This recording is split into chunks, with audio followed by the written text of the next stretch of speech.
부모님 말 잘 듣고 공부 열심히 하면서 별탈 없이 학창시절 지내왔고 그 덕분에 좋은 직장도 가질 수 있게 되었습니다. 다만 생각보다 인생이 평탄하게 흘러가다 보니까 좀 지루하더라고요. 그때 제 인생을 180도 뒤집은 여자가 나타났습니다. 그 여자가 제 아내였어요. 솔직하게 말하는 건데 그동안 공부나 자기계발에만 집중하기도 했고 남들보다 눈이 좀 많이 높은 편이었기 때문에 아내를 만나기 전까지 제대로 된 연애는 해본 적이 없었어요. 제가 해외 출장이 있어 미국행 비행기를 타고 있던 중에 아내를 만나게 되었는데 아내는 그 비행기의 스튜어디스였습니다. 단정하게 위로 올린 머리며 유니폼까지 잘 어울리는 아름다운 자태에 제가 첫눈에 반했어요. 가끔 보면 지금의 배우자를 만났을 때 언뜻 머릿속에서 이 사람이랑 결혼하게 되겠구나 하는 느낌이 들었다는 사람이 많이 보이던데 저도 마찬가지였어요. 아내를 처음 보자마자 제대로 된 연애 경험도 없었던 제 머릿속에서 이 사람이다. 이 사람이랑 결혼하게 되겠구나. 바로 느낌이 왔었죠. 민폐라고 말하면 할 말 없지만 제 운명이라고 생각한 여자를 놓치기 싫다는 집념 하나로 비행 중인 비행기 안에서 아내에게 전화번호를 얻어내고 호감 표시를 했었습니다. 다행히 아내도 싫어하는 눈치가 아니었죠. 비행이 끝나고 미국에서 아내에게 전화를 걸었어요. 그런데 자기도 아직 미국이라는 말에 제가 재빨리 저녁을 같이 하자고 제안했고 아내도 승낙해서 그렇게 첫 데이트를 시작하게 되었죠. 알고 보니 아내는 미국 국적을 가진 사람이었어요. 외관이나 말하는 건 한국인이랑 다름없었는데 그건 아내가 한국에서 대학을 나온 재미교포여서 그런 거였죠. 아내 말로는 정말 스튜어디스가 되고 싶었는데 인종차별도 있었고 미국인에 비하면 키가 작아서 일부러 한국에까지 와서 대학을 다니게 된 거였다고 하더군요. 아내의 그런 사연을 듣고 나니 꿈을 위해서 노력했던 아내의 모습에 저는 한 번 더 반했습니다. 저희는 그 이후로도 연락을 이어나가게 되었고 나중에는 장거리 커플로까지 관계가 발전하게 되었습니다. 사실 재미교포인데다 스튜디어스 일로 바쁜 아내와 연애하는 건 정말 쉬운 일이 아니었습니다. 제 주변 친구들도 포기하라고 지금이야 둘이 잘 사귄다고 해도 나중에 결혼까지 가능하겠냐면서 제 마음에 비수를 꽂았죠. 물론 전 그래도 아내와의 사랑을 포기하지 않았습니다. 아내를 정말 사랑했거든요. 아내와 결혼하기 위해서라면 무슨 짓이든 할 수 있을 정도로요. 간절히 바라다 보니 제 소원도 이뤄지더군요. 제 얼굴을 보겠다고 한국까지 와준 아내에게 앞뒤 가리지 않고 대뜸 청혼을 했는데 아내는 웃으면서 좋다고 제 청혼을 받아들였습니다. 사실 청혼이 애들 장난도 아니고 워낙 갑작스러웠으니까 거절할 수도 있는 거잖아요. 저도 아내에게 거절당할 각오라면서 청혼을 준비한 거였거든요. 그런데도 아내가 흔쾌히 좋다고 하니까 정말 행복해서 날아갈 것 같았죠. 아내가 미국에서 부모님을 모시고 와서 상견례도 했습니다.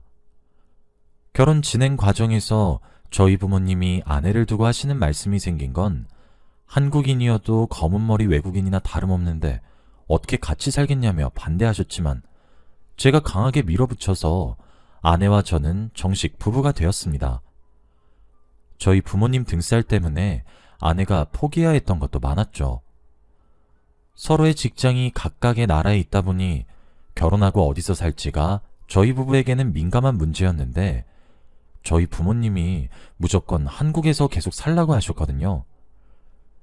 다행히 아내가 미국은 휴직 개념이 한국에 비해 자유롭다고 양보해줘서 아내가 일을 잠시 그만두고 저와 함께 한국에서 살게 되었습니다. 고부 갈등이 조금 있긴 했어도 부부 사이에는 문제가 없었습니다. 핏줄은 한국인이나 다름없긴 해도 거의 평생을 다른 문화권에서 살아왔다 보니 함께 살면서 이런저런 충돌이 많을 거라고 생각했는데 다행히 아내나 저나 서로에 대한 배려를 최우선으로 하는 성격이라 그 흔한 부부싸움도 없었습니다. 행복만이 가득했죠. 아내는 미국에서 자기 오빠들 셋이랑 화목하게 보냈던 어린 시절 추억 때문에 빨리 아이를 갖고 싶어 했어요. 아직 첫 아이가 생기지도 않았는데 꼭 형제자매를 만들어주고 싶다고까지 하면서 아이를 많이 기대하고 있었죠. 저는 사실 아이에 대해서는 별 생각이 없었고 임신이나 출산하는 것도 결국 아내가 하는 거였기 때문에 전적으로 아내 뜻에 맡겼어요. 그런데 아내가 아이를 많이 원하고 있는 걸 알았기 때문에 서로 노력했지만 아이는 찾아와 주질 않았습니다. 처음에는 조바심 내지 않고 있다 보면 자연히 찾아와 줄 거라 생각했는데 결혼하고 꽤 시간이 흐른 후에도 저희 사이에는 아이가 들어서지 않았죠. 결국 불안해진 아내 말에 따라 병원에 가서 불임 검사를 했습니다. 결과는 참담했죠. 남편분 정자에 운동성이 거의 없습니다. 이대로 자연 임신은 어려우실 거예요. 아내는 모든 게 정상인데 제 문제로 임신이 안 된다고 생각하니 그동안 기대했다가 실망한 아내의 모습을 자주 봐왔던 터라 아내에게 너무 미안하더군요. 가장 울고 싶은 건 본인일 텐데 아내는 제게 웃으면서 괜찮다고, 의사분이 시험관 시술을 추천해 주셨다고 완전히 가능성 없는 이야기는 아니니까 절망하기는 아직 이르다고 기운을 북돋워 주더군요. 시험관 시술도 말이 좋아 시험관 시술이지 과정이 나름 고통스러운 건 주변에서 들어서 알고 있었는데 아내는 잘 참아내 주었어요. 다행히 결과가 좋아 임신에 성공했죠. 소중한 아이가 찾아와 준 기쁨에 아내도 저도 극도로 조심하면서 10개월을 보냈습니다. 그런 기대 속에서 남자아이가 태어났고 그날을 생각하면 아직도 손에 땀이 날 정도로 긴장했던 기억이 생생합니다. 아내가 더 힘들어하는 건 보고 싶지 않아 일단은 아들 하나로 만족하자고 했고 아내도 동의했는데 저희에게는 아직 비극이 남아 있었죠. 어렵게 태어난 아들이 혈액암이란 거예요. 생후 1년을 겨우 넘긴 애가 무슨 암이냐, 온 집안에서 난리가 났는데 알고 보니 운동성이 약한 정자는 원래 자연적으로 경쟁에서 탈락되어야 하는데 저희는 억지로 시험관 시술을 거쳐서 임신을 시도했다 보니 부작용이 나온 것 같더군요. 이 사실을 안 아내는 망연자실했지만 그래도 저희는 아들을 살리기 위해 돈과 노력을 아끼지 않았습니다. 하지만 하늘도 무심하시지 아들은 끝내 세상을 떠나고 말았어요. 아내는 하루 종일 울고 한동안 꼼짝없이 침대에만 누워 폐인처럼 살았어요. 그런 와중에 저희 부모님은 어렵게 얻은 아들 떠났다고 은근하게 아내를 구박하시더군요. 제가 분명하게 하지 말라고 몇 번이나 말씀드렸는데도 저 모르는 사이에 이런저런 일이 많았던 것 같았어요. 엄마, 따지고 보면 다 내 책임이에요. 병원에서도 나한테 문제 있다고 했고 무리해서 아이 가지려다 이렇게 된 거야. 진아한테 뭐라 하지 마요 좀. 얼씨구, 네가 무슨 문제가 있어? 네가 무슨. 뱃속에 있을 때 엄마가 뭘 잘못했으니까 그 갓난아기가 가버린 거지. 저희 부모님이지만 극성이긴 하셔서 제가 아무리 납득을 시키려고 해도 아이가 떠난 걸 무조건 아내의 잘못으로 몰아가셨습니다. 그래서 아내는 자기 때문에 아이가 죽었다는 죄책감이 더 심해졌고요. 그런 아내가 걱정된 저는 산 사람은 살아야 한다고 곁을 지키면서 위로하고 아내의 상처를 보듬어주기 위해 매일같이 노력했습니다. 그렇게 한 보람이 있었는지 다행히 아내는 조금씩 활기를 되찾았어요. 가끔 공원에서 아이 손잡고 나온 부부들 모습을 보면 슬픈 눈을 하고 있긴 했지만요. 아내에게 아이보다 당신이 더 소중하고 요즘 부부들처럼 아이 없이도 즐겁게 잘 살 수 있으니까 한번 노력해보자고 말하니 아내도 별 수 없이 고개를 끄덕이더군요. 그러던 어느 날 거래처에 들렀다가 일찍 퇴근했던 날이었습니다. 일찍 퇴근한 김에 아내가 좋아하는 연해 스테이크를 사가려고 집 근처 대형마트에 혼자 장을 보러 갔죠. 오랜만에 기분 전환도 할 겸 와인과 연어를 사서 즐겁게 돌아가려고 하는데 저 멀리 앞쪽에서 익숙한 실루엣이 보이는 겁니다. 아내였어요. 반가운 마음에 아내에게 다가가고 싶었는데 그럴 수 없었습니다. 아내 옆에 어떤 남자가 스윽 다가가더니 아내가 그 남자를 보고 환하게 웃는 겁니다. 그리고 둘은 신혼부부처럼 다정한 모습으로 함께 장을 보더군요. 믿고 싶지는 않았지만 아내가 다른 남자를 만나고 있는 것 같았습니다. 저는 숨죽인 채 둘의 뒤를 미행했습니다. 둘은 마트에서 장을 보고 나서 아내와 저의 집으로 향하더군요. 처량하게 현관문에 귀를 대고 안에서 무슨 일이 일어나고 있는지 듣고 있었습니다. 차마 여기에 다 적기엔 제 마음이 너무 아파서 그럴 수 없을 것 같습니다. 저는 더 이상 참지 못하고 현관문을 박차고 들어가서 현장을 덮쳤습니다. 아내와 그 남자는 당황스러운 눈으로 저를 보고 있었어요. 지금 이게 뭐 하는 짓이야? 저는 그 남자를 힘껏 밀쳐 아내로부터 떼어놓았습니다. 아까 마트에서 얼핏 보기에도 거의 20대 정도 되어 보이는 젊은 인상이었는데 가까이서 보니 더 어려 보이더군요. 오빠, 왜 이래? 왜 사람을 때려? 아내가 그 남자를 감싸고 돌면서 제게 소리쳤어요. 너야말로 왜 이래? 어떻게 이럴 수가 있어? 서준이 떠난 지 얼마나 됐다고 이래, 당신? 아니지, 내가 지금 뭐 착각하고 있는 거지?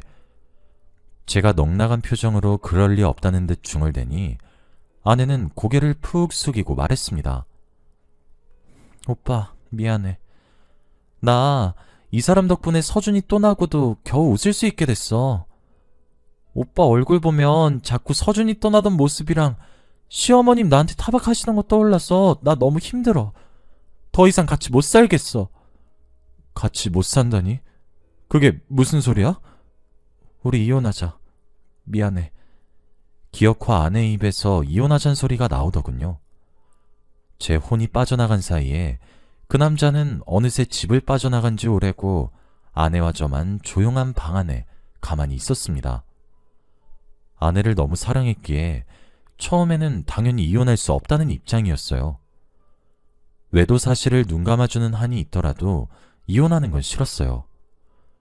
그런데 매일 퇴근하고 집에 돌아와도 이게 사람 사는 집인가 싶을 정도로 차가운 기류가 흐르는데 이렇게는 도저히 같이 살 수 없겠더라고요. 결국은 법원에 가서 이혼 서류에 도장을 찍었습니다. 이미 끝난 마당에 위자료니 뭐니 해서 질질 끌고 싶지 않았어요. 아내도 저도 마지막에 울면서 헤어졌어요. 그 후로 저는 들려오는 아내의 소식도 일부러 피하고 제 일에만 집중하며 살았습니다. 당연히 그 어린 상간남을 계속 만날 줄 알았던 아내는 얼마 지나지 않아 다시 미국으로 돌아갔다는 소식을 마지막으로 어떻게 사는지 알 수 없게 됐죠. 같은 나라에 사는 것도 아니고 아예 미국으로 돌아가 버렸으니 앞으로 다시 만날 일은 없겠구나 괜히 슬퍼지더군요. 어쨌든 아내는 제가 인생에서 제일 사랑한 여자였으니까요. 어머니는 제가 이혼한 걸 아시고 차라리 잘 됐다면서 그렇지 않아도 어리숙한 외국인 며느리 마음에 안 들었는데 이참에 새장가나 가라고 하시더군요. 아내가 바람피고 이혼하자고 했던 이유 중에는 저희 어머니가 지속적으로 스트레스 줬던 것도 무시 못할 수준이었기 때문에 저는 재혼 생각 없다고 단호하게 말하고 한동안 혼자 지냈어요. 어머니는 하루라도 젊을 때 빨리 새 사람 만나야 한다면서 저 몰래 선자리를 잡으면서 닥달하셨지만 무시했어요. 솔직하게 말하면 아내를 아직 완전히 지우지 못한 상태였거든요. 그러던 차에 어떤 여자를 만나게 되었습니다. 퇴근하고 집에 가면 혼자 적적하고 심심해서 자주 바에 들렀는데 거기서 만난 사람이었어요. 그 여자도 혼자 술 마시는 게 취미라 자주 온다고 했죠. 알고 보니 제 직장 근처에 있는 3층짜리 카페의 주인이더군요. 말을 섞을 기회가 생겨서 술김에 서로의 얘기를 하나씩 털어놓다 보니 마음속에 숨기고 있던 얘기들도 하나씩 하게 되더군요. 우연히 만난 사이였는데 어떻게 이럴 수가 있나 싶을 정도로 저와 잘 맞았어요. 아니 그냥 취향 하나에 복사한 수준이었어요. 제가 좋아하는 노래 장르며 영화랑 입맛까지 전부 저랑 똑같았어요. 그리고 무엇보다도 묘하게 전처와 비슷한 스타일이라 더욱 끌렸죠. 인상도 비슷한 편이었는데 머리며 옷까지 전한 애가 생각나는 모습이었어요. 그냥 술친구로 다시 안 만날 것처럼 이야기 주고받는 게 다였는데 어느새 그분과 낮에도 약속을 잡아 데이트를 하는 연인 사이로 발전했죠. 사귄 기간이 길어지다 보니 나이도 있고 해서 결혼에 대해 고민하게 되었습니다. 사실 저는 이미 한번 다녀오기도 했고 왠지 여자친구에게서 전처의 모습을 찾는 기분이라 결혼에 대해서는 조금 망설여졌어요. 그런데 여자친구가 결혼을 너무 원했어요. 게다가 하루는 여자친구와 점심을 먹다가 우연히 저희 부모님을 마주친 적이 있었는데 까칠하신 성격인 저희 어머니가 여자친구를 너무 좋아하시는 거예요. 여자친구도 저희 어머니 첫인상이 좀 세서 그러기 쉽지 않았을 텐데 엄청 살갑게 대하고 예의도 바르게 행동했고요. 그동안 전한에는 어머니와 갈등이 있어서 저까지 마음이 편치 않았는데 여자친구는 그럴 걱정은 없겠다 싶어서 진지하게 결혼해도 괜찮지 않을까 생각했습니다. 어머니도 여자친구라면 무조건 찬성이라고 하셨고요. 저도 평생 전처의 그늘에서 살 수만은 없다고 생각해서 여자친구에게 청혼했습니다. 여자친구는 날아갈 듯 기뻐하며 좋다고 했죠. 약혼 사실을 알게 된 저희 부모님도 축하한다면서 기왕할 거 미룰 거 없다고 결혼을 급하게 진행시키셨습니다. 그러다 저희가 만난 지 1년째 되는 기념일이 돼서 여자친구에게 선물을 하려 백화점 명품관을 들렀던 날이었습니다. 선물을 사고 명품관을 나오는데 너무 익숙한 사람이 제 눈앞을 지나가는 거예요. 다시는 볼 수 없을 것 같았던 전처였습니다. 생각할 겨를도 없이 달려가 전처를 붙잡았어요. 전처는 깜짝 놀란 눈으로 저를 보고 말을 더듬더군요. 오빠. 그런데 전처의 옆에는 손을 잡고 저를 올려다보고 있는 4살짜리 꼬마애가 있었습니다. 이미 끝난 사이긴 해도 한때 사랑해서 같이 살았던 사람인데 어떻게 사는지나 알고 싶어 얘기를 좀 하자고 했어요. 전처도 알겠다고 해서 셋이 함께 카페로 갔죠. 우선은 전처의 옆에 있던 아이가 너무 궁금해서 제가 먼저 물어봤어요. 재혼한 거야? 한국은 언제 온 거야? 이제 아예 여기서 사는 거야? 재혼 안 했어. 전처는 기어들어가는 목소리로 대답하다 말고 대뜸 울음을 터뜨리더군요. 갑자기 왜 이러나 싶어 전처에게 휴지를 건네니 진정이 됐는지 전처는 그동안 있었던 일들을 제게 하나하나 털어놓았습니다. 전처와 함께 있던 꼬마아이요. 애아빠가 저라고 하네요. 자기가 바람 피운 것도 사실이고 잠시 마음이 흔들렸던 것도 사실인데 실제로 무슨 일이 있었던 건 아니래요. 그냥 애들 소꿉장난에 불과했다고 하더군요. 저랑 이혼하고 얼마 안 있어 바로 미국에 있는 친정으로 돌아갔고 아무 생각 없이 있다가 아이를 임신한 걸 알게 되었다고 하더군요. 아이가 생긴 걸 알았을 때 왜 나한테 연락 안 한 거야? 도저히 이해가 안 가서 제가 다그치듯 물었어요. 그랬더니 전처가 한숨을 쉬고 대답하더군요. 솔직히 그때는 정신적으로 내가 너무 힘들었고 시어머니 일도 있고 나도 바람 피운 마당에 염치가 없었어. 그냥 이대로 조용히 나 혼자 키우는 게 낫겠다 생각한 거야. 미안해. 전처가 또 말하길 먼저 떠나보낸 첫 아이만큼 심각한 건 아니지만 아이 호흡기가 약한 편이라 치료를 위해서 잠시 한국에 머물러 있다고 하더군요. 너무 충격적인 사실을 한꺼번에 알게 되어 머리가 어지러웠어요. 맞은편에 앉아있는 아이가 제 아이라는 걸 머리로 받아들이기 힘들었죠. 그런 와중에도 아이 생긴 게 제 어렸을 적 모습을 꼭 빼다 박아서 말로 표현하기 어려운 복잡한 감정이 들었습니다. 전처는 눈물을 뚝뚝 흘리면서 계속 미안하다고 제게 말하더군요. 그러면서 사실은 이혼하고 아이 혼자 키우면서 제가 많이 보고 싶었다고 고백했습니다. 그때는 일단 내가 살고 보자 하는 심정으로 도망쳤지만 아직까지 절 많이 사랑하고 있다고 하더군요. 전처의 말을 들으니 어쩔 줄 모르겠더군요.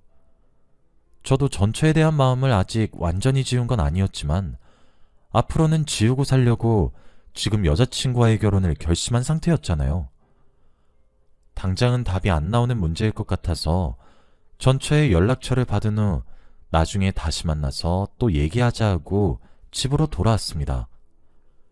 그리고 가만 생각해보니 전처에게 돌아가고 말고를 떠나서 여자친구에게 제게 숨겨진 아들이 있다는 사실을 알려야겠다고 생각했어요. 이대로 여자친구와 결혼하게 되면 여자친구는 제가 애 딸린 사실을 모르고 결혼하게 되는 건데 그건 사기 결혼이나 다름없다는 생각이 들더군요.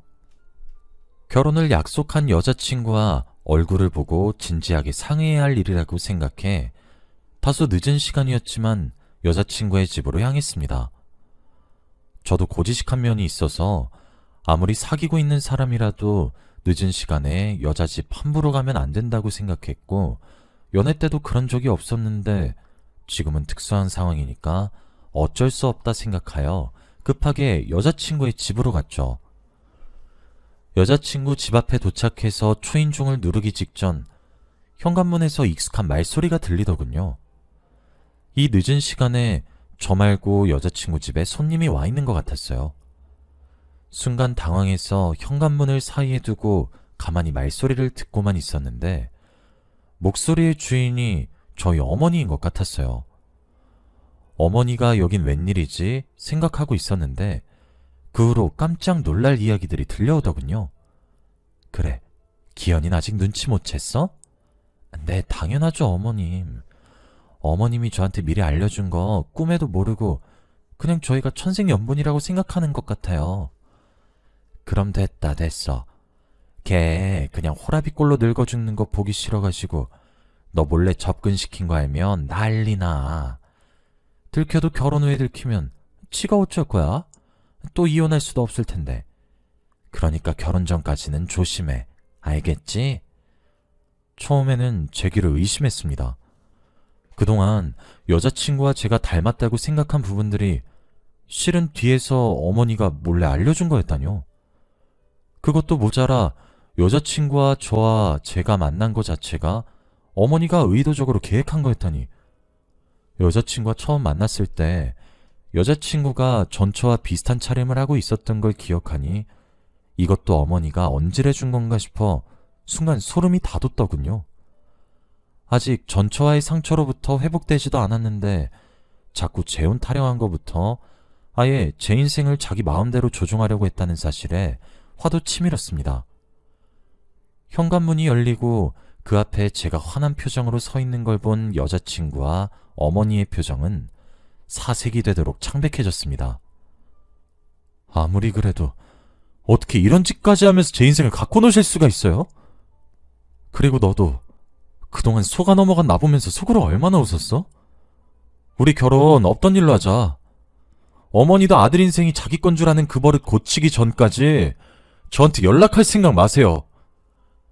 뒤에서 여자친구는 저보고 오빠 하고 부르고 어머니는 천하의 불효 막심한 놈이라며 저를 욕하셨지만 전 어쩐지 속이 시원해진 기분이 들더군요. 그 후로 여자친구에게 연락이 왔어요. 정말 미안하다고 장문으로 사과하는 내용이었지만 이미 너무 크게 실망해버려서 전처럼 돌아갈 수 없을 것 같다고 말하고 관계를 끝냈습니다. 그리고 전처와 아들을 다시 만났어요. 시간이 약이라고 어느샌가 전처를 보니 다시 마음이 동하더군요. 아직은 전처와 재결합에 대해 진지하게 얘기하지 않았어요. 아들에게 그동안 없었던 아빠 역할을 제대로 하는 게 우선일 것 같아서요. 서로 말만 안 하고 있다 뿐이지 이제야 모든 게 제자리로 돌아왔다는 생각이 들어요. 사실 전처도 저도 마음이 깊게 남아있기 때문에 재결합은 시간 문제일 것 같아요.